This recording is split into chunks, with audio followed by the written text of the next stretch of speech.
¿Qué tal, amigos y amigas de Radiográfica y del Laboratorio? Y un saludo especial a los hinchas de Racing, por supuesto. Le mandamos sus felicitaciones. Han ganado ayer una semifinal. Como dice nuestro operador, a Boca le pusieron un espía, que es el director técnico de Boca. Un saludo a Úbeda, que es de Racing, y que hizo un cambio estratégico para que Racing gane. Acá en Radiográfica están todos muy, pero muy tristes, Silvano, porque son todos hinchas de Boca, ¿viste? Acá si no sos hincha de Boca no entrás en Radiográfica. Yo entro y no soy hincha de Boca. Lo que pasa es que están convencidos de que en realidad sos de Boca y no lo sabés. Ah, que estoy confundido. Que estás confundido, como los peronistas. Como el peronismo en su totalidad. Profundamente confundido, ¿no? Claro. Bueno, hoy, en este lunes feriado, nos vamos a dar un lujo que es charlar largo y tendido a partir de las 12 del mediodía con Roberto Bonetti. Es dirigente de la UOM, un dirigente de hace mucho tiempo de la UOM, y siempre es interesante poder charlar con dirigentes sindicales, sobre todo en esta etapa tan particular, ¿no? Tan particular para el sindicato, para el sindicalismo, para los trabajadores agremiados, que además de todas las contradicciones de esta etapa, en pocos días empieza el debate en el Congreso Nacional sobre reforma laboral, y ahí la CGT tendrá un rol central, ¿no? Así que vamos a estar hablando con Roberto Bonetti. Les sugiero que se queden a escuchar. Vamos a estar con Santi, también con su columna. Como siempre está Claudio Maracita en la producción de El Laboratorio. Recuerden que pueden enviarnos mensajes al 11 50 12 35 89. En este feriado está permitido insultar, o sea, hoy solo queremos insultos, Silvano. No queremos que nos digan, que opinen de cosas. No, que nos insulten por ser Solo cómplices, ¿no? Cómplices de la burocracia sindical. Exacto, sí. Queremos insultos, críticas todo el tiempo. Eso hace sentir más importante a los oyentes, así que critíquennos. Y Silvano, tenemos un ratito para charlar antes de la columna de Santi. Vamos a introducirnos un poquito en el modelo económico, el modelo industrial. Hubo algunas novedades estas últimas semanas de un modelo que, por supuesto, empieza a tener sus efectos. Fábricas que producen, que se reconvierten a empaquetadoras de productos importados. Es el caso de Whirlpool, que despidió muchísimos trabajadores y al toque hizo una convocatoria a trabajadores, pero esta vez va para cerrar cajas de los productos importados. Cerró Essen, cerró una fábrica, Georgalos, la que hace mantecol. Yo te digo, Silvano, me puse bastante mal, no tanto por los trabajadores, claro, sino porque el mantecol a mí me gusta bastante. Es una obviedad que este modelo iba hacia este lugar, y sin embargo el apoyo de ese mismo sector que es despedido, como decía Brienza el lunes pasado, por acción u omisión sigue bancando la continuidad de este modelo. Sí, digamos, yo pienso lo siguiente. Primero, yo creo que la primera discusión relevante, importante, tiene que ver con cómo los sectores dominantes económicamente hablando en Argentina piensan el futuro del país. Si uno se atiene a las declaraciones de los funcionarios del gobierno, de algún que otro empresario de las nuevas tecnologías y de algunos comunicadores asociados con la Casa Rosada, el modelo que están pensando es un modelo basado pura y exclusivamente en las exportaciones de productos alimenticios, particularmente cereales, energía fósil, gas y petróleo, tierras raras y productos vinculados a la minería. Y a tenor de algunas definiciones que ha dado el ministro de Economía en las últimas horas, también el presidente de la Nación, la idea es que los grandes conurbanos, y particularmente el AMBA, se reconviertan sociodemográfica y culturalmente. Han llegado a hablar incluso de relocalización de población, aduciendo que, como en el Gran Buenos Aires no va a haber trabajo, la gente va a tener que emigrar hacia los supuestos lugares donde va a florecer el progreso, la riqueza y el bienestar, que serían las provincias que están recostadas sobre la cordillera de los Andes y que son las que tienen, de algún modo, los recursos naturales a partir de los cuales la Argentina va a ensayar su inserción dependiente y semicolonial en el nuevo orden internacional del siglo XXI. Este es el modelo que el gobierno ha diseñado y que ha preparado para la Argentina y que está implementando con mucha convicción y con mucha decisión. Eso primero. Acá hay que tener claro, y esto a la dirigencia política y gremial creo que es importante que le quede claro, que este es un intento muy serio de reconfiguración de la Argentina, como nunca ha existido desde el final de la dictadura cívico-militar genocida de 1976-1983, y que, a tenor del contexto internacional, el gobierno que está en el poder considera que es la gran oportunidad para llevar a cabo esa transformación, este experimento social de destrucción de la Argentina industrial y de sustitución, como me gusta decir a mí, de plataforma extractiva de Star Wars, que es lo que va a ser la Argentina de las próximas décadas si estos tipos logran conseguir lo que se proponen. Por lo tanto, primera cosa importante a decir desde aquí, que los sectores dirigentes del llamado campo popular, tanto en el ámbito gremial como en el ámbito político, deben ser conscientes de que esta avanzada no es un chiste, de que esto es una decisión que han tomado no el círculo áulico de la Casa Rosada, que en todo caso es un grupo de clowns liderado por el presidente y su hermana, sino los sectores que desde el exterior y localmente han planificado la inserción de la Argentina en el escenario internacional, insisto, como un país colonial y dependiente. La segunda cosa a considerar es el impacto que esto eventualmente está teniendo y puede tener en la sociedad argentina. Dabas recién algunos datos interesantes. Por ejemplo, en los principales parques industriales, todos los datos indican que las fábricas están trabajando al 20% o 25% de su capacidad. Las que todavía siguen funcionando. Y esto que marcabas recién, ¿no? La conversión del sector industrial en sector importador y a las empresas industriales en grandes galpones logísticos que se dedican a embalar mercadería que viene de afuera para distribuirla en los mercados de consumo que eventualmente van a quedar. Ese proceso de reconversión tiene una velocidad y una profundidad que, insisto, no vimos desde los tiempos de Martínez de Hoz, y probablemente sea mucho más rápido el proceso actual. Hay mucho menos para destruir también que cuando hay Martínez mucho menos de Hoz, para destruir, ¿no? Y hay mucha menos oposición en los sectores hegemónicos.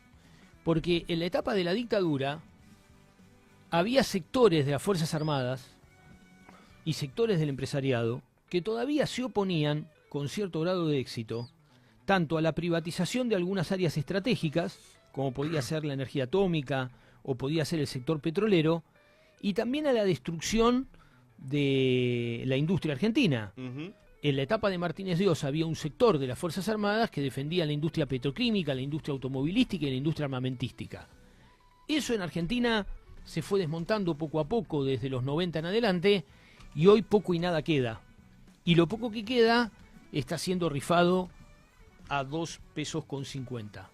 Por eso es importante la conversación con Bonetti en un gremio como la Unión Obrera Metalúrgica, que en la década del 90 sufrió duramente los efectos del neoliberalismo en las dos ramas que la industria metalúrgica tiene en la Argentina, que es la de la fabricación de acero en toda la zona del complejo siderúrgico del norte de la provincia de Buenos Aires, y la llamada línea blanca, que es la que fabrica electrodomésticos y productos de consumo durable, ¿no? Así que va a ser interesante la charla con Bonetti para ver cómo hoy el sector de los trabajadores, el sector de los trabajadores industriales, piensa afrontar el desafío que el poder hegemónico les ha planteado en toda la línea. Lo tercero que me parece importante destacar es la política, ¿no? ¿Qué tiene la política para ofrecer hoy en un escenario como este? Porque absolutamente nada. No, pero yo estoy muy interesado, a pesar de que ya sé cuál va a ser el resultado final, pero estoy muy interesado de ver cómo los que se rasgaban las vestiduras hace un par de años, con algunas cosas que había empezado a hacer Macri, ¿no? Van a reaccionar hoy frente a la multiplicación de ese proceso en términos casi maratónicos. Hay tres elementos que yo creo que van a ser la clave, que esto ya lo he dicho la semana pasada, creo que van a ser la clave de la discusión en los próximos meses. Uno es la destrucción del aparato productivo y el sector industrial en la Argentina, que creo que es algo que los tipos han decidido hacer como precondición para poder avanzar en otra serie de reformas que piensan hacer después o a continuación. La mal llamada reforma laboral, que no es más que el sinceramiento de un proceso de flexibilización y de precarización laboral que ya viene desde hace tiempo y que se inició durante los años de la dictadura militar, pero que profundizaron los gobiernos democráticos, nunca olvidar. Esto no es un proceso que comenzó con Milei, ni tan siquiera con Macri. Este es un proceso que se inició con la dictadura y que en estos 40 años de democracia no pudo revertirse. La ley laboral va, de alguna manera, a sincerar y a blanquear ese proceso. Y yo creo que también va a haber un avance muy importante en materia fiscal, en donde van a eliminar todos los impuestos que aún todavía pagan los ricos y el sector empresario y van a trasladarle el costo del mantenimiento de lo que queda del Estado al sector trabajador. No es un dato menor, Silvano, que en esta radiografía que vos hacés del plan económico y los objetivos del gobierno nacional, hoy la AUH está en su nivel más alto. No es algo menor, porque eso explica gran parte de las incógnitas que a veces se plantean acerca de qué es lo que pasa que la gente resiste, ¿no? Una asignación por discapacidad está casi en 400.000 pesos. Cuando un salario puede ser 700.000 pesos, 900.000 pesos, 1.000.000 de pesos. Por hijo, ¿no? Estoy hablando. Y creo que también explica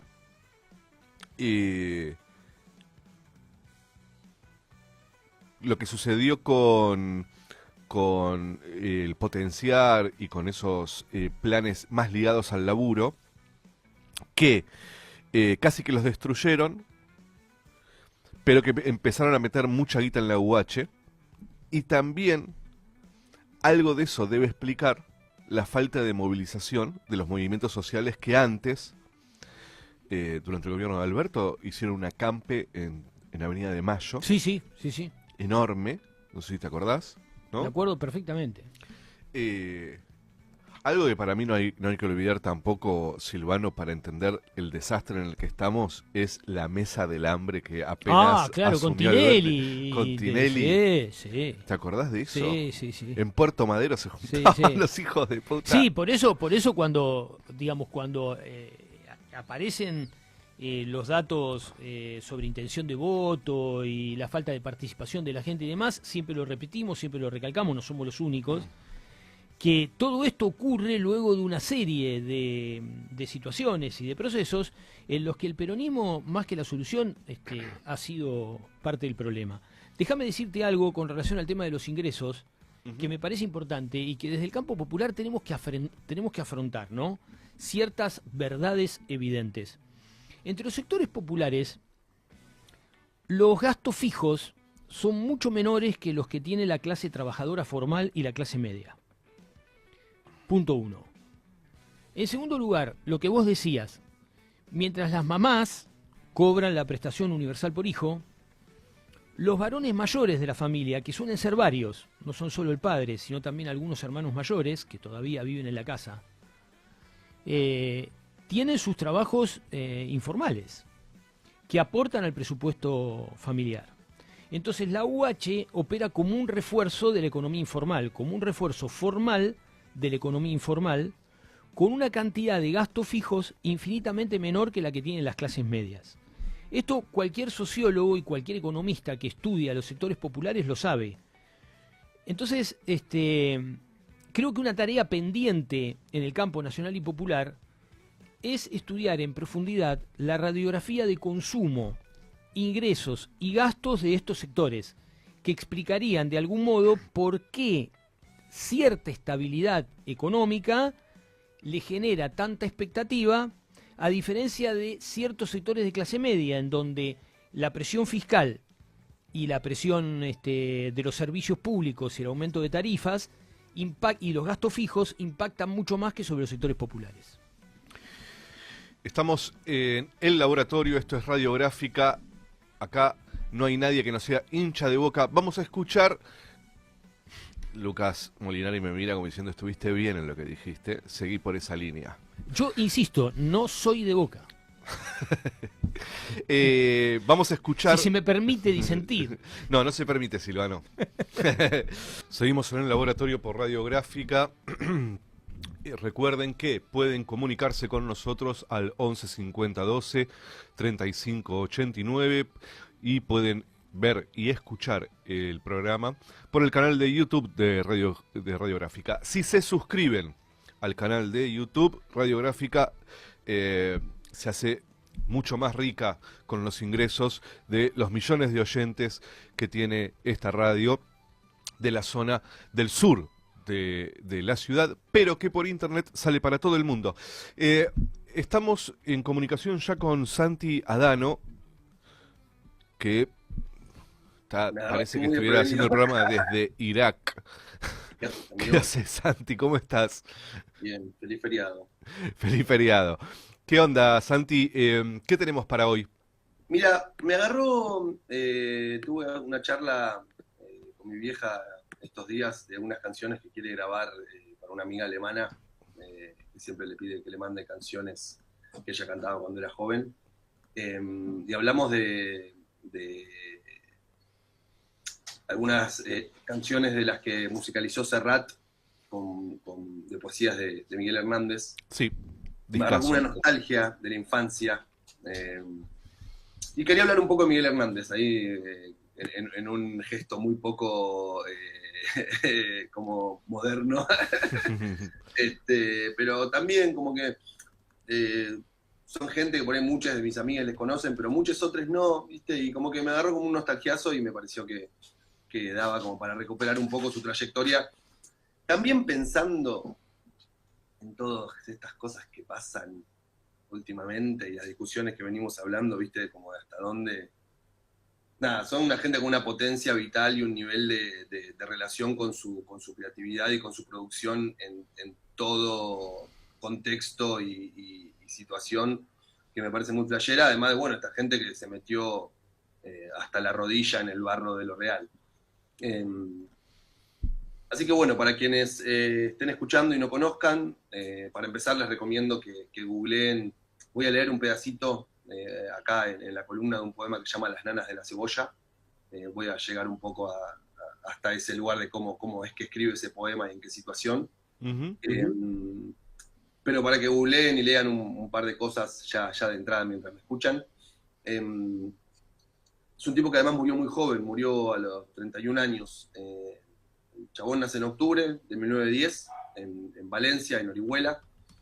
Y algo que a mi viejo lo alucinaba era que era un tipo con una formación muy, muy personal, ¿no? Si bien tuvo algunos años de estudio, cuando tenía 7 años, se pone a laburar con el viejo haciendo pastoreo, con ovejas, pastoreando ganado, de pastor.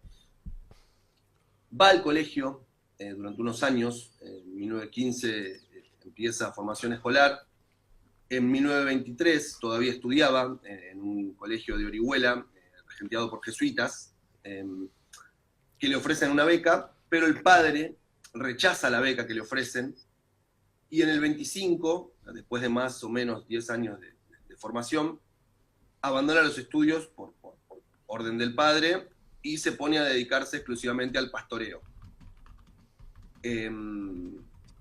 Pero el tipo no deja de leer, medio como atrapado por el universo de la lectura, de la literatura. Leía mientras cuidaba las ovejas y se ponía a escribir los primeros poemas. Hay como una anécdota linda que encontré ahí buscando, que es que aparentemente le pedía a alguien que le transcribiera los poemas, que se los pasara en limpio, ¿viste? Y en un momento, como para no hincharle más las bolas, se compra una máquina de escribir usada, ¿no?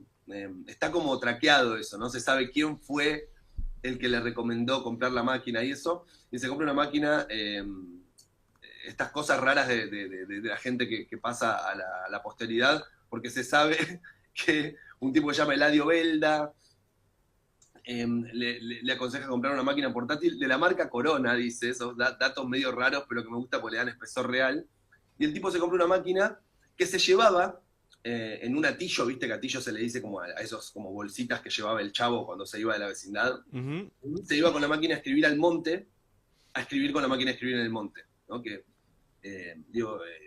si hiciera una película es una imagen que definitivamente incluiría de Miguel Hernández escribiendo con su máquina de escribir recién comprada en el medio del monte. Y empieza a publicar, al tiempo, en el 33 publica su primer libro de poemas que se llama Perito en Lunas, y en el 34 se compromete con Josefina Manresa, que es la que fue su mujer hasta su muerte. ¿Qué pasa después en esto que le decía este poema, Las nanas de la cebolla, a cobrar un espesor fuerte la presencia de ella en alguno de sus poemas? Y viaja un montón. En uno de sus viajes lo conoce a Neruda, y ahí es como que en un punto, además de algún coqueteo que hace con el surrealismo, entra un poco en una línea más de compromiso político, ¿no? Publica varios libros más, él sigue viajando, y en un momento, esto me parece, interesante también para la época, siento que son dispositivos que tenemos que empezar a desarrollar, arman en el 37, durante la Guerra Civil Española, el segundo Congreso Internacional de Escritores para la Defensa de la Cultura.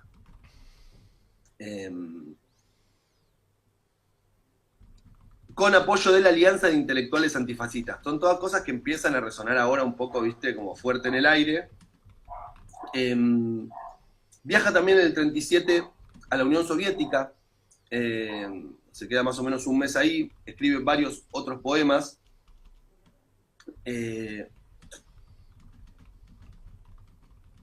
Y un poco el derrotero de su existencia, cuando termina la guerra, en el 39, esto también me parece re flashero, él tenía ya impreso, o sea, se había imprimido en España El hombre acecha, uno de sus libros, y antes de que lo encuadernen, antes de que lo hagan libro, una comisión censora del franquismo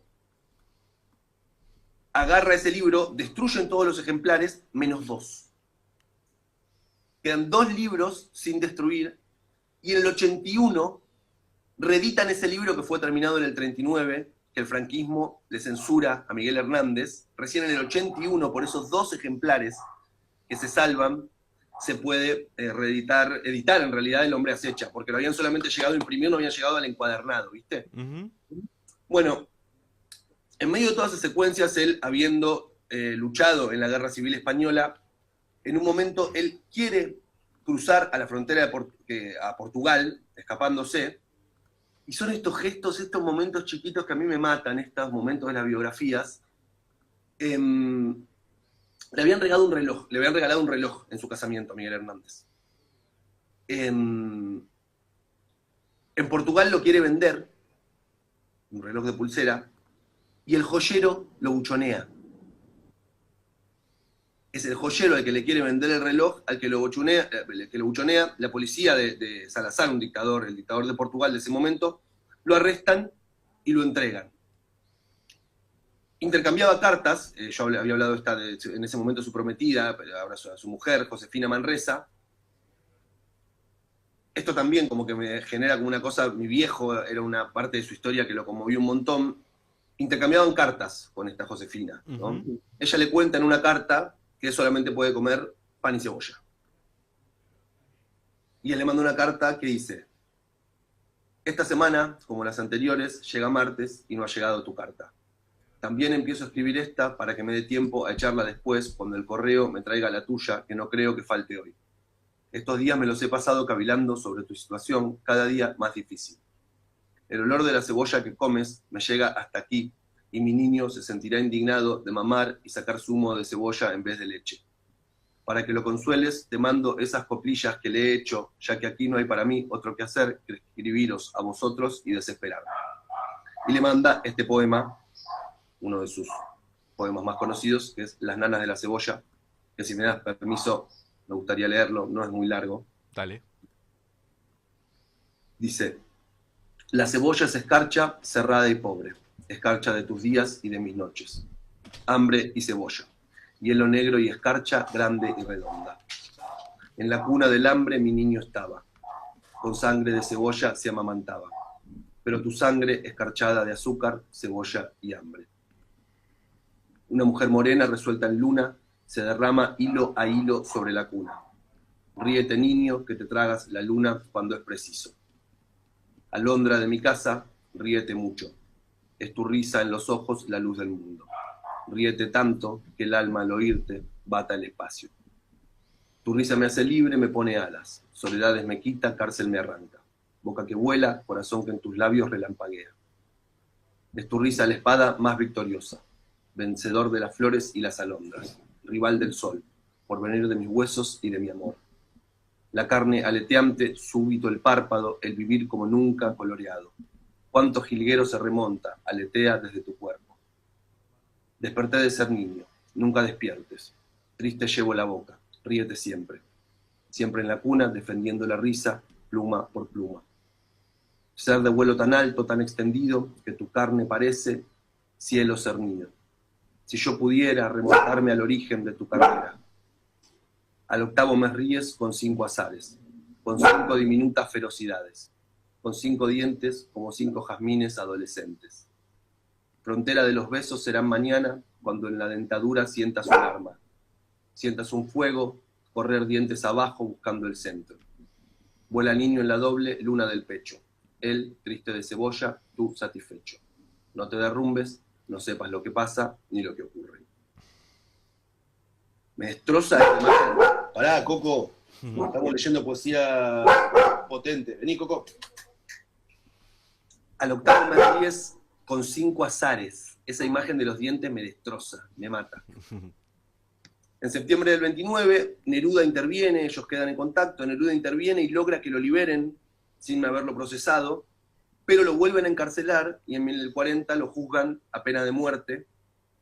Le dan perpetua, después le cambian la condena de la pena de muerte por cadena perpetua, pero 2 años después se muere preso de tuberculosis, habiendo escrito todas estas cosas también, muchos de su poesía y de su literatura desde la cárcel, ¿no? Bueno, espero que les dé curiosidad, espero que investiguen. Hay un disco de Serrat que es todo musicalizando poemas de él, para quienes gusten de la música sin ritmo y no bailable. Queda la recomendación. Se llama Miguel Hernández el disco. Así que bueno, eso es lo que tenía ganas de compartirles hoy. Sí, vos sabés una pequeña curiosidad. Vos sabés que el suegro de Hernández era el comandante de la Guardia Civil en la ciudad de Madrid. Tremendo. Y claro, y lo fusilaron las milicias luego del alzamiento el 20 de julio de 1936 en el famoso fusilamiento masivo de la cárcel Modelo. Uno de los muertos fue el suegro de Hernández.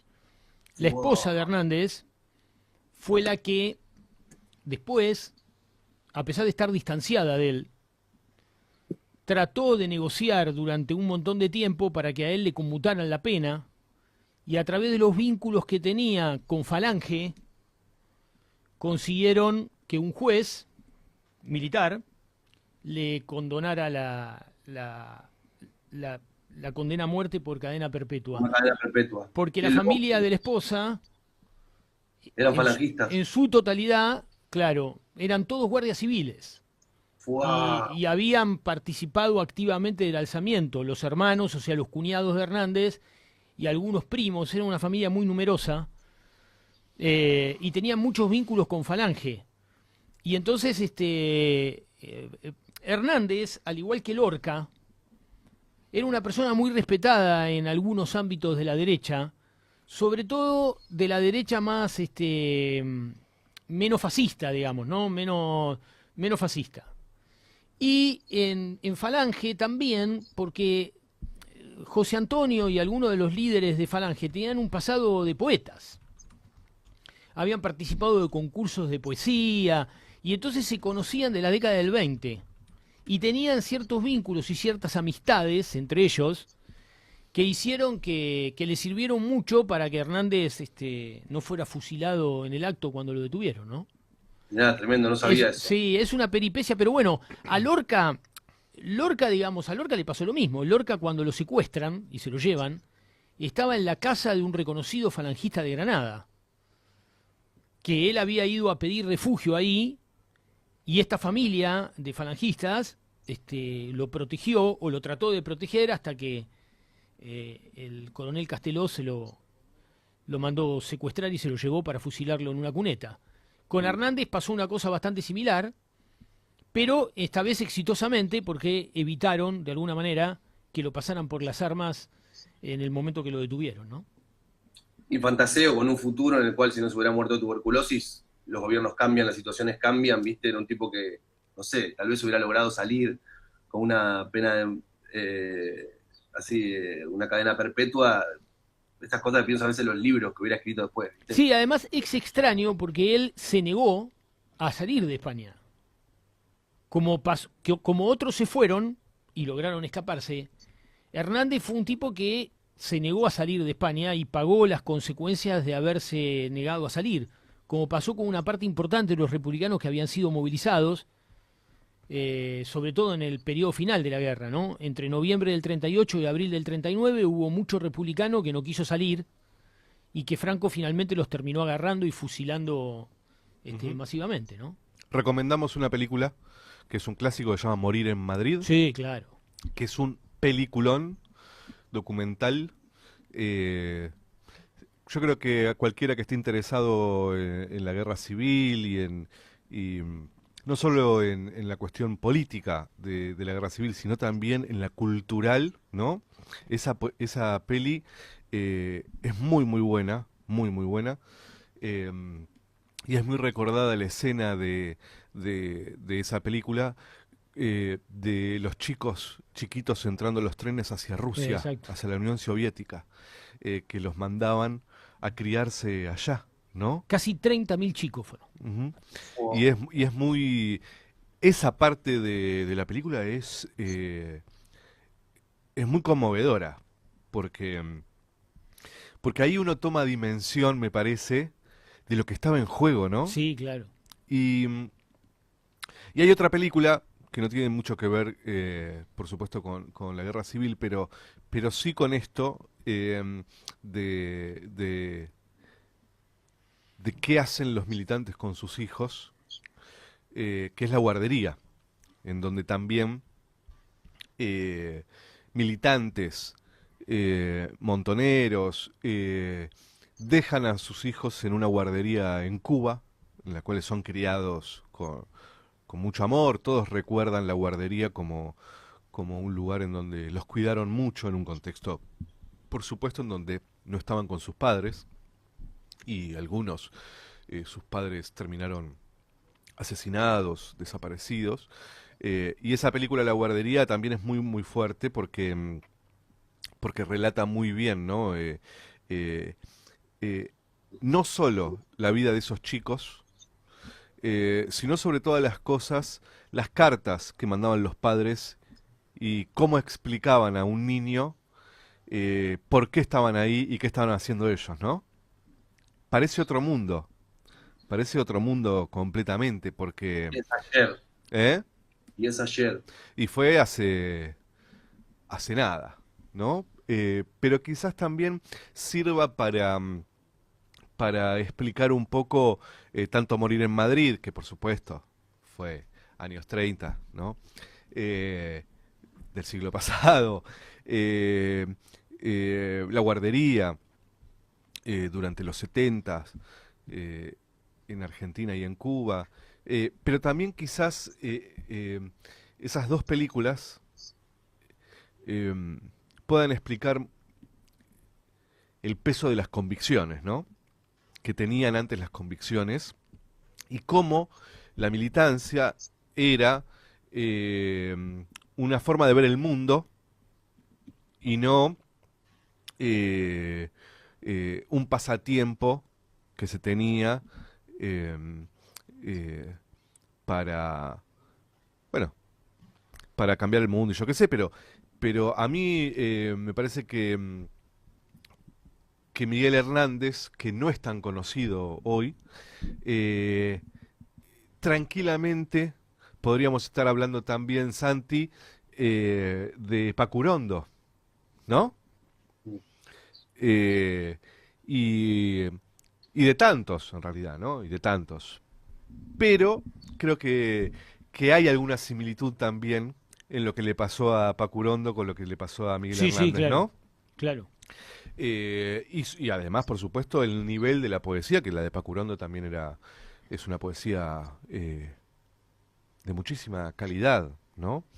Eh, y siempre discutimos con Santi si es posible separar al artista de la obra y mirá si será imposible que tenemos lo que trae Santi con Miguel Hernández y tenemos a Pacurondo también en la poesía argentina, ¿no? Sí, y es bueno que lo traigas Hernández a colación también en este contexto a tenor de lo que está pasando en España, ¿no? Ujú. Sí, total. Mira, España o la Argentina se explica mucho de lo que ocurre en la Argentina con España y mucho de lo que ocurre en España con la Argentina, en general la América hispano-portuguesa, ¿no? España está discutiendo las mismas cosas que en 1936. O sea, pareciera ser que el tiempo no ha pasado. Uno mira la política española y la política española está anclada en el momento inmediatamente anterior al comienzo de la guerra civil. Es una cosa muy notable, ¿no? Por eso es muy importante traer a colación estos temas, porque yo creo que nos tocan muy cercanamente porque el emparentamiento cultural entre nosotros y España es muy fuerte. Es muy fuerte. Y a mí en particular también me interesa por esto que me pasa siempre, ¿no? No sé, hace poco, hace unos días, hubo una, una movida grande por la ley de glaciares.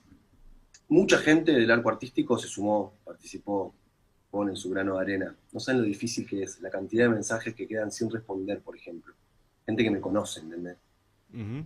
Muy frustrante laburar, o sea, relacionarse en el mundo, en un mundo que sentís que el agobio de necesitar intervenir de alguna manera y a veces la nula respuesta cae del arco artístico. Y estas historias de gente, esto que decía Gerba, este nivel de convicciones para mí es conmovedor, ¿viste? Y es importante que esas historias para mí circulen más también, porque es a partir de la circulación de historias que también conectamos con la posibilidad de cambiar nuestra propia subjetividad, ¿viste? Sí, sí, claramente. Escuchando biografías así de potentes, obras así de potentes, son cosas que son transformadoras. Sobre todo también pienso en gente más joven, ¿viste? Yo tengo 40 años, pero me acuerdo cómo me impactaban estas cosas cuando yo era guachina, lo que me pasaba a los 16, 17. Bueno, una de las grandes tragedias de la historia de España, en aquel momento, ¿no? Tan decisivo, fue que la generación de 1898 y la generación de 1937, que fueron las dos generaciones culturales más importantes que dio España, podemos decir, en el siglo XX, se dividieron por la guerra civil.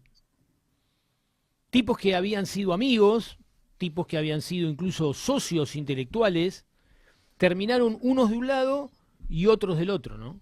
Y eso habla tremendamente de lo que fue la guerra civil, la tremenda tragedia y la marca que dejó en España, que a colación de lo que decía recién todavía siguen discutiendo las mismas cosas. Bueno, amigos, veo a Gerba ahí con cara de redondeo. No, Santi, quería que cierres la columna y ya nos vamos a la tanda. No, en principio eso, porque lo que quería decir como cierre la recién.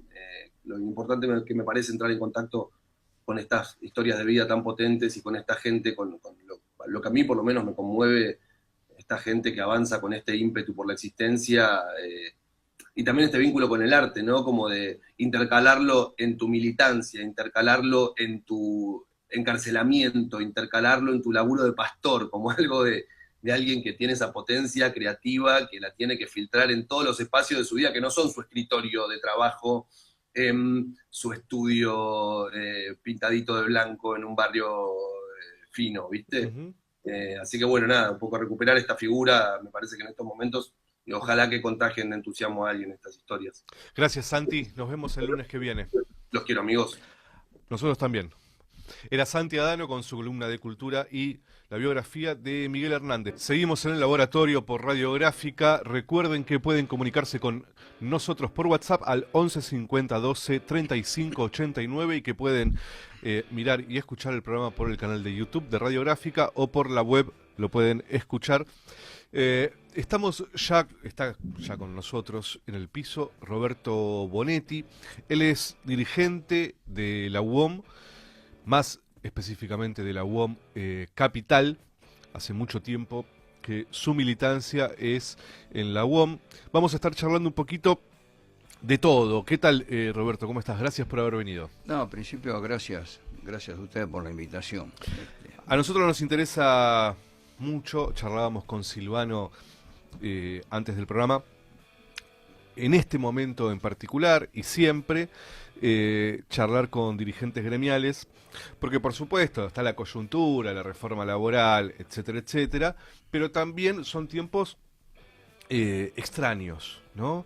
En donde pareciera ser que, a pesar de la crisis laboral, empieza a aumentar el desempleo, la informalidad es muy pero muy alta, la desindustrialización que lleva adelante el gobierno nacional. Sin embargo, en las últimas elecciones a nivel nacional, pero sobre todo en el cordón más industrial de la Argentina, ¿no? Provincia de Buenos Aires, Santa Fe, Córdoba,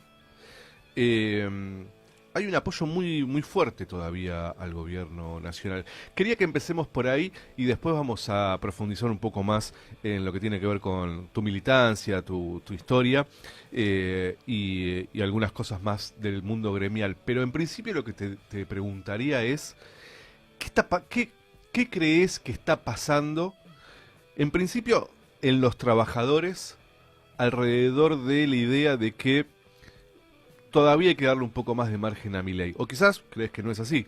¿Cuál es tu mirada sobre esto? Bueno, ahí se puede mirar de diferentes lugares. En principio vamos a hablar de los trabajadores. Hoy, lamentablemente, y esto es un proceso que viene de años, yo digo desde la década del 90, hay trabajadores que nosotros les podemos estar hablando de que van a perder derechos, pero resulta que son trabajadores que nunca conocieron esos derechos. Así es. Entonces, como nunca los conocieron y nunca se sintieron representados, y en esto me hablo fundamentalmente por nosotros, los dirigentes sindicales, yo creo que yo lo digo abiertamente y me involucro en el tema porque formo parte de la cosa. Fueron los errores que cometimos a lo largo de los años. ¿Crees que la dirigencia sindical no Sí. se encargó de los que estaban por fuera? No, o entregó banderas que no tenía que haber entregado. Por ejemplo, hablamos de precarización laboral. Yo en los 90, cuando se puso el monotributo, Sí. como un contrato de trabajo, eso es una precarización laboral absoluta. Sí. Un trabajador monotributista no tiene ningún derecho. O sea, es uno que supuestamente está trabajando para él, pero resulta que no trabaja, él trabaja para un tercero, entonces no tiene ni aguinaldo, ni vacaciones, no tiene nada. Entonces, cuando permitimos eso, y eso lo permitió el sindicalismo, y el principal precarizador fue el Estado argentino. ¿Estamos? Entonces estamos hablando de un país donde el Estado viola sus propias leyes.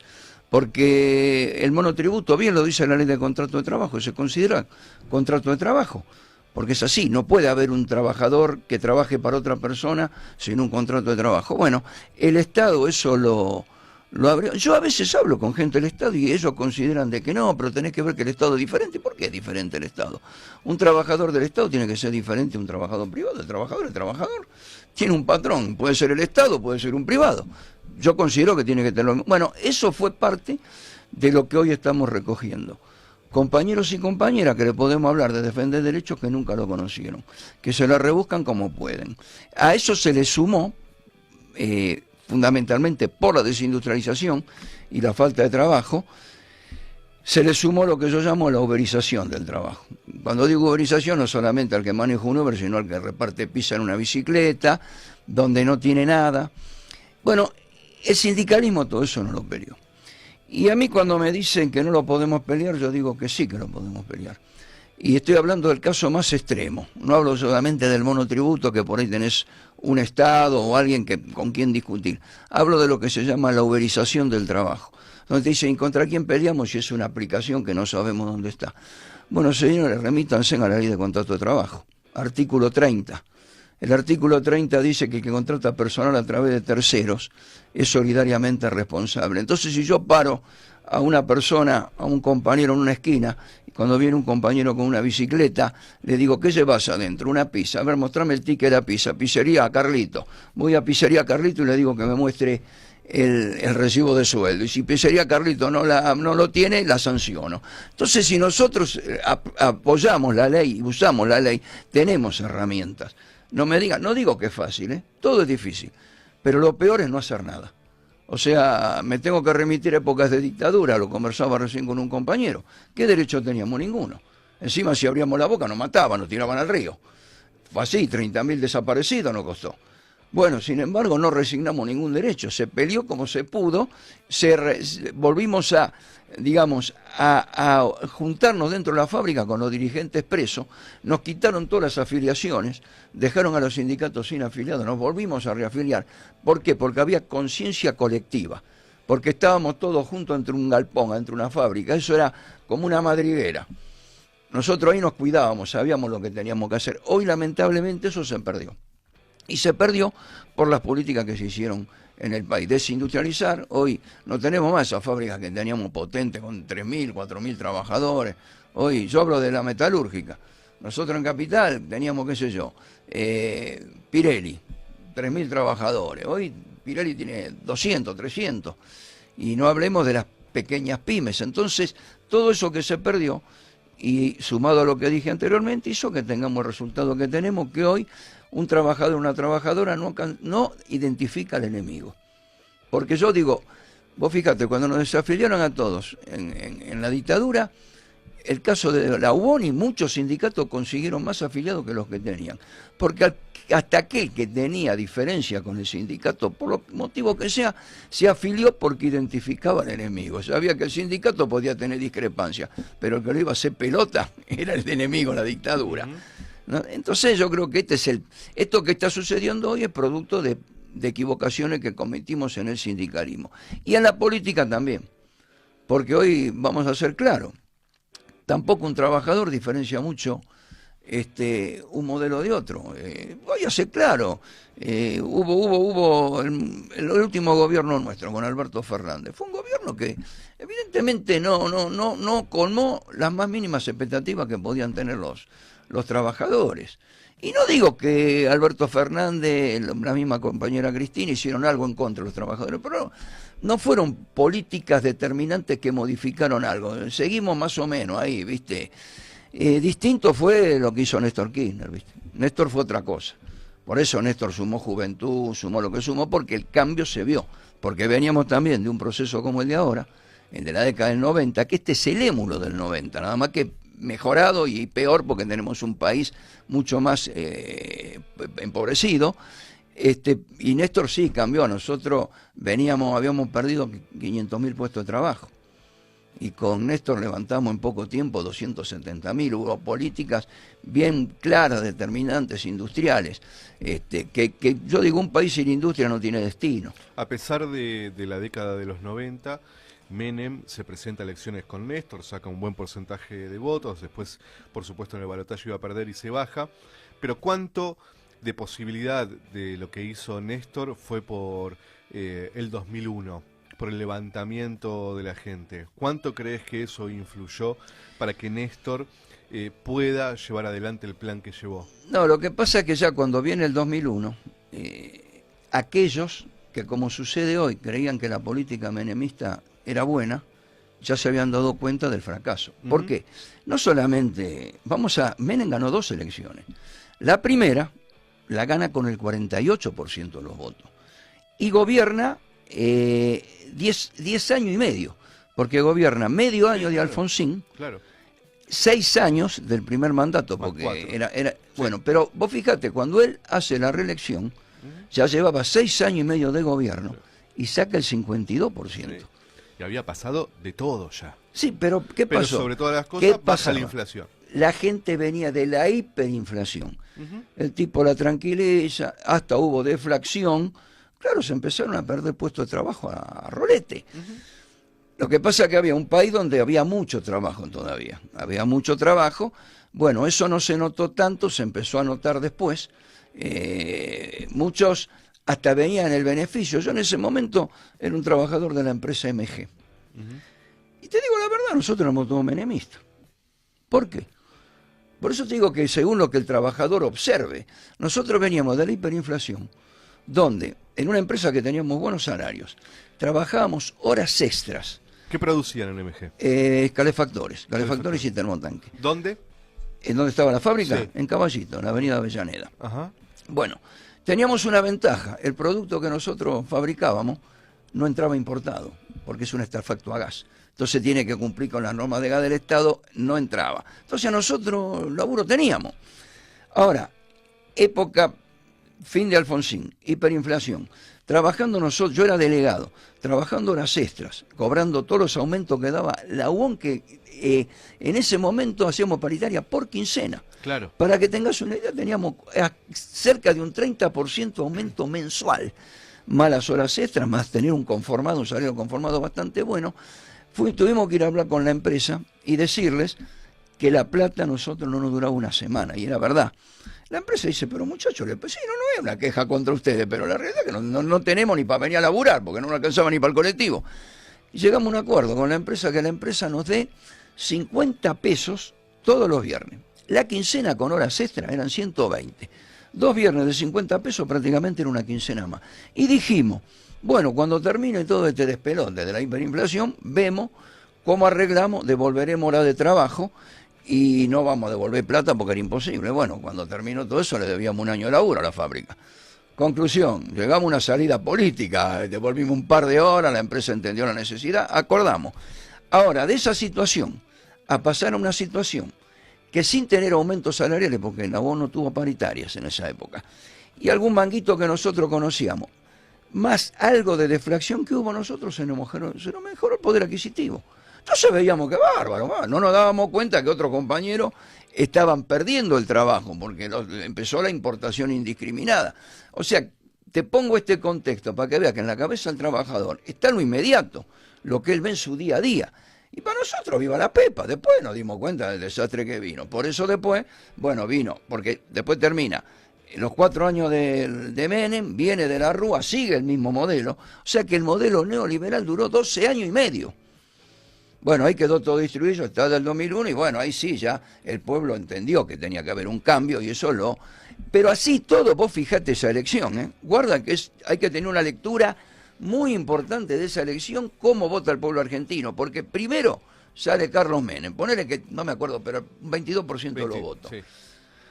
Segundo sale Néstor con el 21%, ponele, y tercero sale López Murphy con el 19. Si vos sumabas Menem más López Murphy, tenía prácticamente el 50% de la población que volvía a votar un modelo de ese tipo. O sea que tengamos en cuenta que el pueblo argentino hay una parte muy importante que ya vota esos modelos. Y veníamos del 2001.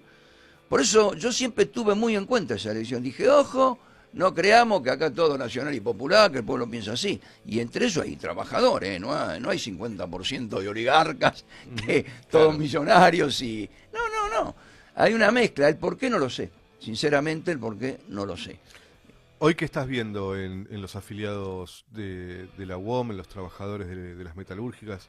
¿Qué se está charlando? ¿Qué, en términos de la situación económica y de reflexión acerca del gobierno de Milei? Vos decías, en algún momento se entendió, tardó 10 años, 12 años, quizás ahora sea un poco más rápido, pero pareciera que todavía hay mucho apoyo. ¿Qué percibís de los trabajadores, tus compañeros? Mira, en los metalúrgicos yo creo, salvando la distancia, siempre alguno hay, hoy la tienen bastante clara, producto de lo que están sufriendo. Porque, a ver, tienen la espada de Damocles en la cabeza con el despido. Nosotros, por suerte, hasta ahora en Capital, no hemos tenido una cantidad enorme de despidos porque tenemos cantidad de suspensiones. Acá hay un cambio fundamental en el empresariado PYME.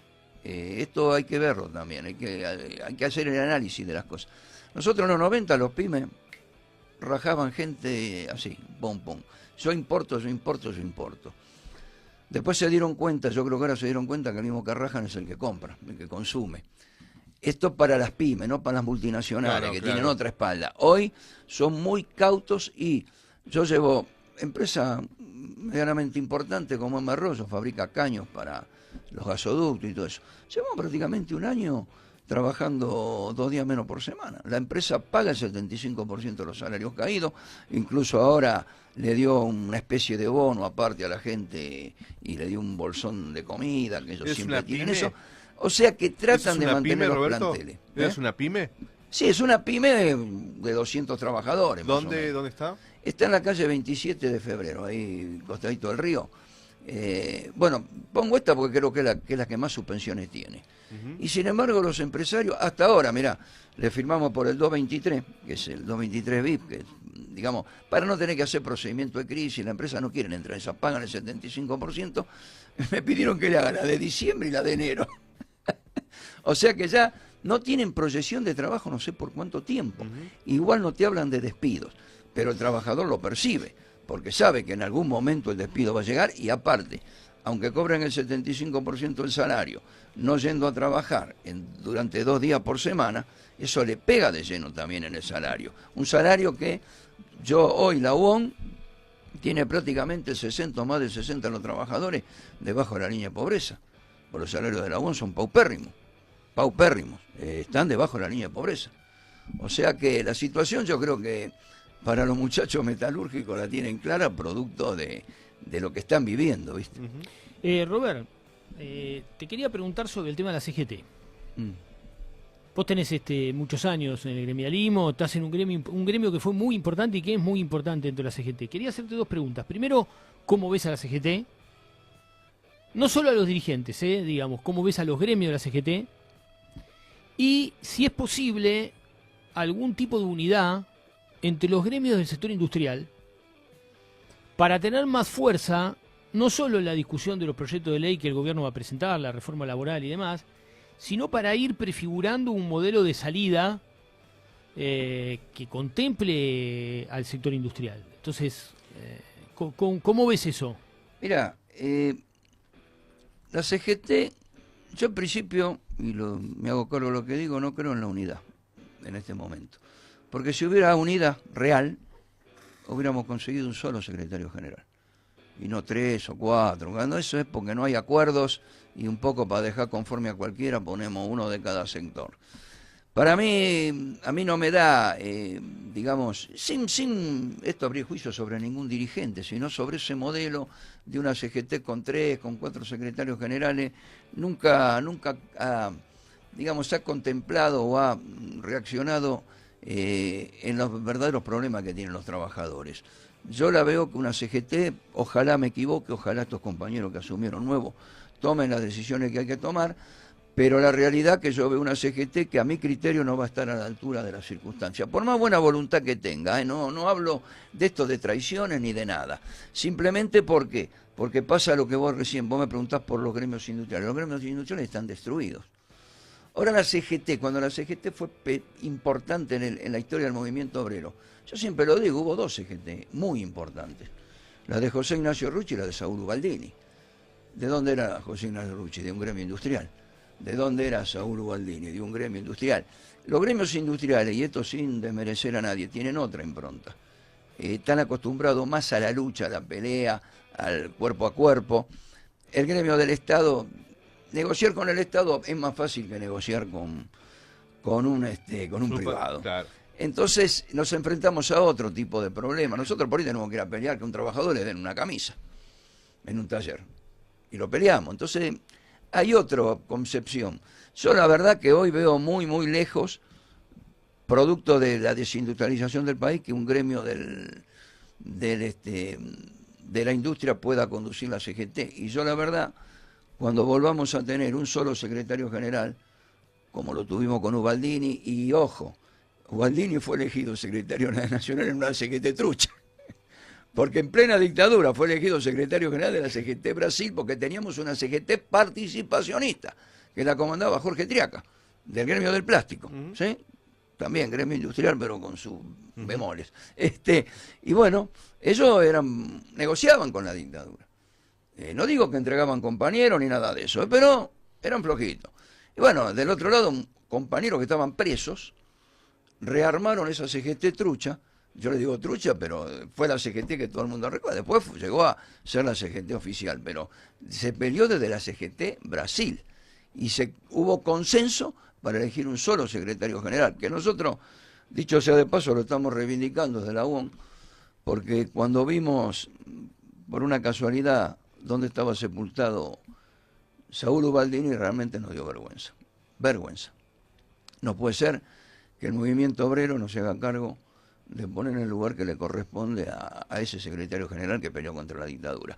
Algo que a mí me molesta mucho cuando veo que la política, incluso los nuestros, reconocen a Raúl Alfonsín como padre de la democracia. Raúl Alfonsín no fue padre de nada. Es más, Raúl Alfonsín negoció con la dictadura, porque eso lo cuenta Viñón en su libro. Lo puede leer cualquiera que acceda al libro que escribió Viñones. Y la política argentina, incluidos los nuestros, le rinden homenaje a Alfonsín, que lo primero que hizo Alfonsín cuando asumió su presidencia fue atacar a los trabajadores, también con una reforma laboral, porque no es patrimonio de Milei, el invento de la reforma, ni de Macri. Raúl Alfonsín metió la ley Mucci. No hubo discusión, se la ganamos en el Congreso, y hasta hubo un senador que le metieron un par de bifes adentro un baño, porque se ganó por un voto en senaduría, en diputados sí, fue amplio, pero en senadores por un voto, y al senador no lo voy a nombrar, pero también era medio de nuestra tropa, y le metieron un par de cachetazos, según me contaron, yo no estaba, un par de cachetazos entre un baño. Entonces era distinto, entonces yo veo muy lejos la posibilidad en este momento de acceder a esa CGT. ¿Ibas a contar lo de Saúl No, de Saúl, perdón. Bueno, nosotros fuimos con otro compañero Miguel Varela, que está en la UOM, porque yo lo había visto a Saúl un día que habían ido, me mandaron a un homenaje a Saúl, yo entré a la Chacarita, pregunté dónde estaba la tumba de Saúl Ubaldini, nadie sabía. ¿Cómo nadie sabe? Vos entrás, decís dónde está Bandor, dónde está Rucci, viste, exactan a eso, viste. Bueno, recorrimos hasta que encontré uno que me envió, mirá, está ahí, eran eso, viste, donde están eso que van con tapita, viste, que bueno, una de pasillo, bueno, un lugar, pero era un basurero, porque está medio en ruinas ese lugar. A mí me quedó la idea, digo, esto no puede ser algo. Hablé con muchos compañeros, la verdad nunca me dieron bola. Incluso con algunos compañeros que estaban en CGT. Me ponían que había problemas con la familia, yo incluso a uno le planteé, mira, si hay problema con la familia, hagamos el panteón igual. Y si no quieren entrar al cuerpo, que no lo traigan, pero por lo menos tenemos el panteón, porque San Martín tiene estatua por todo el país, no está el cuerpo de San Martín en todo. Bueno, no, mucha bola no me dieron. Y un día, medio por enojo, me fui con Miguel Varela un día que llovía al cementerio, vamos, hicimos un videíto. Fuimos, un compañero ahí del cementerio nos dice, ¿por qué no van a la administración? Porque me parece que acá se debe mucho. Y por ahí un día lo sacan de acá. Bueno, ese día estaba lloviendo, el otro día le digo, mira, Miguel, anda a la administración. Bueno, es cierto, se debían 800.000 pesos. O sea, no se pagaba eso de año. Bueno, fuimos, pagamos los 800.000 pesos, hablamos. En esto tengo que agradecerle a dos compañeras, la compañera Victoria Montenegro y la compañera Belén Yáñez, que ellas nos hicieron el contacto con lo que eran los administradores del cementerio. Bueno, y la verdad que esas autoridades se portaron muy bien. En menos de una semana logramos sacarlo a Saúl de ese lugar y colocarlo en otro panteón, por supuesto mucho más decoroso, pero no es el destino final. Nosotros ya acordamos con el cementerio un predio, no sé si llamarle predio, pero bueno, que también en eso a las autoridades del cementerio realmente soy agradecido porque se pusieron a disposición. Estamos tramitando ese predio que seguramente en 1 o 2 meses, porque hay que hacer mucho papelerío, porque bueno, son predios que quedaron, viste, en la nada, porque los que eran dueños no están más, y bueno, hay que hacer, pero se está ordenando todo eso. Cuando nos entreguen ese premio, nosotros vamos a hacer un panteón que va a ser de la Unión Obrera Metalúrgica Seccional Capital, donde los restos de Saúl Ubaldini, porque ya también tengo la autorización de su viuda, que es Maggie Ubaldini, a quien le agradezco que también se puso a disposición la compañera y nos allanó el camino. Y también quiero anunciar algo, porque no es... La idea es llevarlo a Ubaldini, pero el panteón va a ser grande y la idea nuestra es tenerlo para grandes figuras del sindicalismo. Y estamos, esto lo digo porque ya lo comentó el hijo, yo lo sé de hace mucho tiempo, pero nunca lo comenté hasta que el hijo lo puso lo dio conocimiento. Hay una posibilidad bastante seria de recuperar el cuerpo de Felipe Vallese, primer desaparecido de la Argentina. Si eso se concreta, ya está la justicia trabajando en eso, si eso se concreta, bueno, lo tendré que hablar con el hijo, el hijo de Felipe, con Felipe Vallese también, hijo, que claro, es un amigo, un compañero, y si él está de acuerdo, también ofrecer que el cuerpo de Felipe Vallese esté en ese panteón. Eso sería impresionante.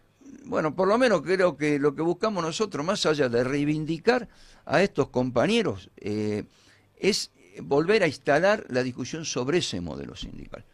Es lo que hace falta, ese modelo sindical. No podemos tener una política sindical de acuerdos. Yo siempre lo digo. Se lo digo a mis compañeros delegados. Mirá, no podemos negociar a pérdida. Preferible perder. Porque vos cuando perdés, tenés derecho a réplica. Cuando entregás, no tenés derecho a réplica. Si vos firmaste y entregaste un derecho, listo, lo perdiste. En cambio, si a vos te lo quitaron, como nos pasó en la dictadura... Bueno, a ver, democracia, 7 de septiembre, Día del Metalúrgico, la dictadura nos quitó. Nosotros lo peleamos de nuestra manera. Siempre había pasado algo adentro de la fábrica, ¿viste? Todo muy oculto. Bueno, pero viene la democracia. Raúl Alfonsín a nosotros no nos devolvió el 7 de septiembre. Sin embargo, no dudamos. El primer 7 de septiembre fue un paro general. No laburó nadie. Y 9 meses después pudimos cobrar ese día y recuperarlo. Pero ninguno dudó, nadie fue a laburar. Lorenzo Miguel, que era el secretario general, dijo, no, es nuestro día y no laburamos. O sea que nunca dijo, bueno, nos dan mediodía, nos pagan el Vamos día. A ver qué pasa. Dijo, no, el día del no da la correlación de fuerza, no da la correlación de fuerza, vamos a ver qué pasa.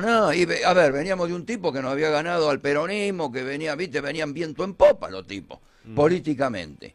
Sin embargo, no hubo nada, Lorenzo no dudó, y nosotros tampoco, paro. Y yo me acuerdo, porque yo recién había entrado en una fábrica. Porque yo en la dictadura no pude laburar, viste, por el despelote que tuve en Ferrum. Y bueno, ni bien empezó la dictadura, entro y a lo poco, yo que entré, sí, llevaba 3, 4 meses y paro, la puta me van a echar a la mierda. Todavía ni siquiera me habían tomado, estaba por agencia, digo, qué puta suerte. Bueno, pero hice paro también, viste, porque, bueno, o sea, no había dudas. ¿Cómo ves hoy la UOM a nivel no solo de la ciudad de Buenos Aires, sino de todo el país? Esto que vos estás planteando de que se necesita una dirigencia de este tipo, ¿vos estás viendo que la UOM está produciendo cuadros en ese sentido? Mira, yo no, te soy sincero, no me gusta entrometerme en otras sesionales. Voy a ser claro y no voy a nombrar, hay quien sí, quien no. Hay quien sí, quien no. Nosotros, yo voy a ser claro porque esto se sabe, por ejemplo, cuando fue la negociación salarial del 2024, sí, de 2024 a 2025. La UON Capital fue la única que no estuvo de acuerdo con esa negociación salarial. Veíamos que íbamos a perder salario y el tiempo nos dio la razón, lamentablemente. Ojalá nos hubiéramos equivocado, hubiéramos sido los que nos equivocamos y hubiéramos reconocido el error. Sin embargo, esa negociación estaba mal hecha, a nuestro criterio, lo dijimos, fuimos la única sesional que dijo eso. Yo también veo un nivel de aceptación de ciertas cosas que a mi criterio no me gusta, no me gusta. Lo tengo que decir con sinceridad porque esto es lo que yo le digo a mis compañeros de Sesional Capital y no puedo decir otra cosa en otro lado, ¿no? Después, bueno, habrá que ver, la UON está ahora en un proceso de elecciones en las 54 seccionales, después el 18 de marzo se elegirá la conducción nacional. Bueno, veremos qué pasa, pero sinceramente no es la UON que a mí me gusta. Lo digo como también lo digo del resto del movimiento obrero, no, pero me cabe en la general de la ley porque formo parte de su organización, ¿no? En este contexto tan jodido para los trabajadores, hay una disputa por la conducción del peronismo, por lo menos la más potente, entre otras disputas que pueden ser los gobernadores, algunos gobernadores de otras provincias, pero la disputa más fuerte se da entre Cristina, que además está presa, y Axel, que es gobernador de la provincia y que pareciera ser el que por primera vez disputa la conducción de Cristina en función de también la experiencia de Alberto Fernández, ¿no? De un tipo que no tenía poder propio y que así le fue, ¿no? En esta disputa, ¿qué estás viendo vos? ¿Crees que es necesaria darla ahora? ¿Crees que es innecesaria? ¿Qué opinás? Bueno, sobre primero quiero decir que el encarcelamiento a la prisión de Cristina es absolutamente, no digo ilegal porque lo dijo la justicia, bueno, pero la justicia argentina es bastante ilegal. Sí. O sea, yo creo que está injustamente presa. Yo reivindico a la compañera Cristina en todos sus gobiernos.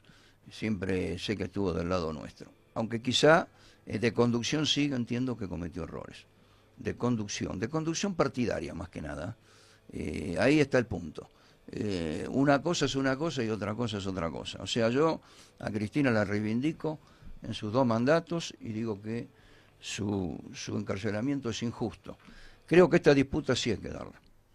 Creo que hay que darla. ¿Crees que es una disputa necesaria? Sí, es necesaria porque el peronismo tiene que tener... El peronismo necesita un líder. Siempre necesita un líder. Así fue Néstor Kirchner. Néstor Kirchner fue un verdadero líder dentro del peronismo. No lo fueron otros. Menem empezó como un líder, pero después, viste, siguió siendo líder del enemigo, digamos. Nombro figura, Duhalde a mí nunca me gustó, y el otro día justamente estábamos hablando de que Duhalde fue el que, con la baña, fueron los que anularon la ley que había hecho Perón sobre el terrorismo económico o algo así, que era con los bancos para poder reclamarlo. Bueno, la derogó Duhalde, o sea, era era una cucharada de dulce de leche para el enemigo. O sea que Néstor fue un verdadero líder. La desgracia nuestra es que Néstor murió muy pronto, murió muy joven, y yo creo que ahí donde la cosa se empezó a enturbiar, en lo que vuelvo a repetir, en cómo conducir al peronismo. Ahí creo que Cristina tuvo errores que llevaron a que estemos en esta situación, y creo que esa disputa hay que darla para que el peronismo, y creo que tenemos que ir a elecciones internas, no tenemos que dejar de esto de usar la lapicera, el que gana, gana, el que pierde acompaña como era antes, sin defenestrar a nadie, pero esto de que nos juntamos 4 y armamos una lista, y bueno, así estamos teniendo los resultados que tenemos. Yo creo que hay que darle mayor participación a la militancia, salir de un modelo, y esto hablo más que nada exclusivamente del PJ Capital, al que yo estoy, me fui del PJ, no como afiliado. Yo formaba parte del consejo directivo del PJ Capital, y me fui porque entendí que no me gusta el contubernio. no me gusta. Cuando no se le da participación a los compañeros. Pero además vos estás en una seccional en donde tiene una particularidad, y es que hace 20 años gobierna la derecha en la ciudad de Buenos Aires. Y por supuesto que esto también debe afectar la política gremial, estar en una ciudad gobernada por la derecha, donde el PJ, por el momento, parecería no estar dispuesto a ganar realmente la ciudad de Buenos Aires, ¿no? No, eso es cierto. Yo estoy total y absolutamente convencido que se conforman con salir segundo. Es así. Lo digo porque lo digo. Yo creo que hay un personaje, para mi criterio, nefasto dentro del peronismo capital, que es Juan Manuel Olmo, que es el que yo le digo que tiene la franquicia. Entonces, bueno, entonces eso, desde ya, desde lo político, vemos que se trabaja como para salir segundo. Aparte, a mí me cayó muy mal que el peronismo tenga como cabeza de lista a un radical alfonsinista. ¿Viste? Para mí el alfonsinismo es un enemigo. Entonces, bueno, un radical alfonsinista, toda esta mezcolanza. Era más anticristinista que la mierda, Santoro. Sí. Era terrible. Terrible, bueno, viste, hoy lo ponemos como el adalid del peronismo. A mí, viste, hasta le cambiamos los colores. Tenemos color verde, hasta le pusimos ahora a Buenos Aires, parafraseando ahora a Alfonsín. O sea, sí, que esto forma parte de una entrega, muchachos. ¿Dónde vamos? ¿Qué tenemos? ¿Vergüenza de ser peronista? Porque parece que tuviéramos vergüenza. Y algunos se quieren esconder, como digo, ¿qué estamos atrás de la columna? No puede ser. Entonces yo de eso me fui porque no es lo que estoy acostumbrado, no es con los dirigentes que yo aprendí. Con respecto a la ciudad, nosotros no tenemos problema con la ciudad, porque, soy sincero, nosotros hoy nos tenemos que remitir a la Secretaría de Trabajo del Gobierno de la Ciudad de Buenos Aires. Tuvimos varias etapas. La primera etapa que nosotros tuvimos que arreglar con ellos estaba Ezequiel Sabor, de subsecretario. Ahora son secretaria, pero en ese momento era subsecretaria. Un tipo nefasto. Un tipo con el que no pudimos acordar absolutamente nada porque es un nefasto. Después fue viceministro cuando gana Macri. Bien. Cuando él sale, sale de la subsecretaría y va al Ministerio de Nación, entra Ezequiel Harvey. Bueno, Ezequiel Harvey fue otra cosa. Ezequiel Harvey pidió hablar con el sindicato y puso a disposición herramientas que a nosotros nos sirven. Por ejemplo, abrirnos la negociación colectiva por los problemas, no a nivel paritario, sino a nivel o algo que es fundamental, la policía de trabajo. Yo fui con él, fui claro, le dije, mira, yo todo esto lo intenté hacer con Ezequiel Sabor y fracasé porque él me dijo, no, yo digo, la verdad que cumplió, se trabajó muy bien en la época de Ezequiel Sabor. Ahora Ezequiel Sabor se fue, está bueno, no me acuerdo el nombre, pero bueno de apellido, continuó con la misma política, o sea que a nosotros, en ese sentido, en lo que es la Secretaría de Empleo del Gobierno de la Ciudad de Buenos Aires, no tenemos ningún problema, al contrario, articula muy bien con nosotros, eso es real. Después, bueno, en políticas nacionales es otra historia, ¿no? Robert, te quería preguntar sobre el tema de la reforma laboral, ¿cómo ves el proyecto de ley? Si tuviste acceso al texto, si tuviste acceso al borrador, si lo viste. Sí, algo vi, bueno, un desastre, por donde lo mires, un desastre. Por eso yo digo que no se puede negociar nada, absolutamente nada.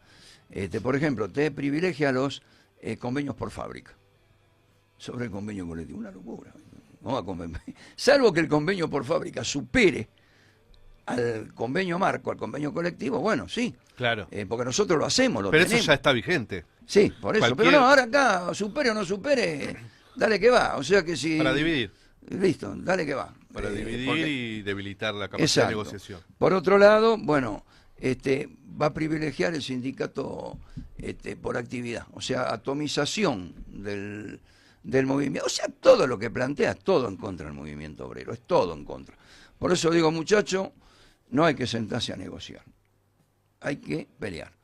Hay que pelear. Por ahí nos va a llevar años, no sé, esto no se va a resolver fácil. No se va a resolver fácil. Pero yo creo que si nosotros resistimos, que esa para mí es la palabra fundamental, resistir, va a pasar lo que pasó, que comentábamos anteriormente, en el menemismo. Después la gente termina dándose cuenta de que esto no puede ser así. Que sin trabajo, con especulación, con trabajo precarizado, un país no puede una sociedad no puede ser feliz, no puede vivir con derechos. O sea que para mí esto no me llama la atención, porque esto lo intentó Alfonsín, lo intentó Macri. Este tipo tiene unas características, este tipo va con por todo. Macri en su momento después retrocedió. Este aparentemente no retrocede, es un kamikaze que va con todo. Bueno, a kamikaze hay que poner otros kamikazes del otro lado. Y bueno, vamos a ver quién bombardea más. ¿Qué quiere que te diga? Yo la veo así. Yo te preguntaba anteriormente por el tema del acuerdo entre los gremios industriales, porque una de las cosas que uno ve es que la CGT no tiene un aporte real, concreto, a una política alternativa. En su momento con Ubaldini, vos hablaste de Ubaldini, Ubaldini Sí, sacó los 26 puntos. Ah, La CGT actual no tiene nada de eso en agenda. Entonces, yo pensaba los otros días que aprovechando esta renovación generacional con algún que otro dirigente que viene de algún gremio industrial, por más que sea un gremio industrial chico, plantearse, ¿no?, la idea de decir, bueno, vamos a discutir un modelo productivo desde el movimiento obrero como contribución a una alternativa política a este gobierno. Porque eso sería un paso, no te voy a decir fundamental, ni esencial, ni definitorio, pero sería un paso importante que la CGT tuviera una voz y que desde el movimiento obrero, de formas institucionales o no institucionales, los trabajadores pudieran discutir un modelo alternativo. Eso lo ves muy lejos. mirá, sí, lo veo lejos porque veo que no hay intención, no porque no se puede hacer. Esto se puede hacer, no digo la implementación, pero sí por lo menos ponerlo en discusión, se puede hacer rápidamente y fácilmente. O sea, acá los puntos que hay que hablar, por ejemplo, hoy hablaba de las pymes. Acá normalmente cuando se habla de políticas industriales son políticas para las multinacionales. Los que discuten es la UIA, que la UIA son abogados que mandan las multinacionales. Las pymes tienen otra impronta. Las políticas industriales que se pueden implementar para las multinacionales no tienen nada que ver con las pymes. O sea, a las pymes no les llegan. Yo te voy a decir una cosa. ¿Vos creés que un pyme hoy está muy preocupado por la reforma laboral? No. Importa un pito. Alguno que otro medio. Pero en general ellos hoy necesitarían otra cosa. Necesitan cierre de importaciones, mejor mercado interno, porque trabajan para el mercado interno, créditos blandos para reponer maquinaria. O sea, no les interesa la reforma laboral. Porque ¿qué hizo precarizar un laburante si ya está precarizado, que le están pagando salarios miserables? Los muchachos laburan como pueden. Eso para que sus empresas... Entonces, mira, hay una cámara que la conduce Leo Vilaski, que es Sí, bueno, cámara bueno, con Leo, nosotros hablamos, y lo hablamos, por eso te digo que a veces no se hacen las políticas. Lo hablábamos en el gobierno de Alberto, de crear el Ministerio PYME. Porque hay que crear un ministerio que articule políticas industriales para las pymes, que son las que dan la mayor cantidad de trabajo. Y que las políticas que se acuerdan con la UIA no les sirven, a ellos no les impactan. Claro. Es como si nada. ¿Me entendés? Entonces, esas son las cosas que hay que hacer. Desde el movimiento obrero, desde la política, cuando tenemos la conducción, dejamos cosas en el medio, no las hacemos. No hablemos desde el movimiento obrero, hace años que no se plantea nada serio, incluso desde los mismos sindicatos. O sea, a ver, yo una de las cosas que vengo planteando, y no de ahora, la vengo planteando, te digo exactamente desde cuándo, del año 2012. 2012.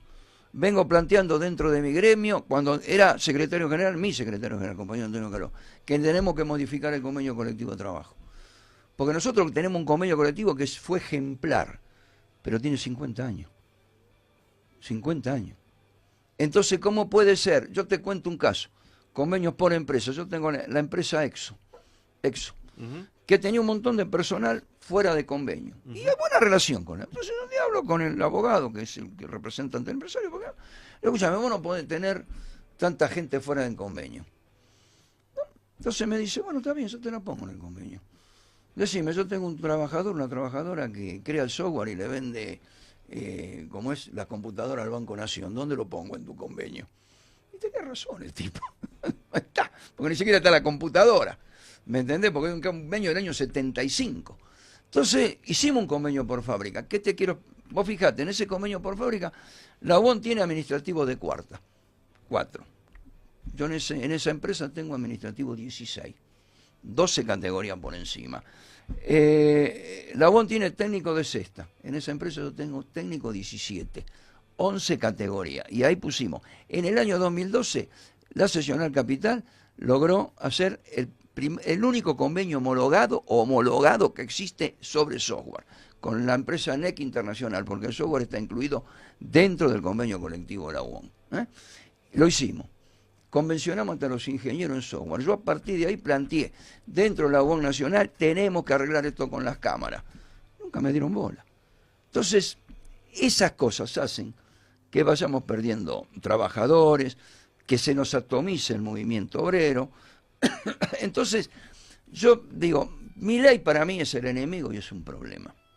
Hoy se lo decía a Silvano antes de entrar acá. Le digo, a mí me preocupa más que Milei lo que vamos a hacer nosotros, desde la política y desde el sindicalismo, porque veo que no estamos, lo que vos bien decías, no tenemos un programa de cómo vamos a contrarrestar esto. ¿Cómo vamos a convencer a ese pueblo que hoy no nos vota de cómo vamos a contrarrestar esto? Eso es lo que yo veo. Y yo creo que eso igual se va a dar. Es cuestión de tiempo, pero se va a dar por necesidad. Se va a dar porque la Argentina, así como estalló en el 2001, va a volver a estallar. Lamentablemente va a volver a estallar. Y yo no creo que falte mucho. No digo que va a ser dentro de un mes, pero no va a faltar mucho y va a ser lamentable. ¿No crees que ese estallido que quizás haya o no, ¿no? Pero en el caso de que seguramente tenga nuevas formas, no sea como en el 2001, seguramente no sean los mismos sectores, ¿no?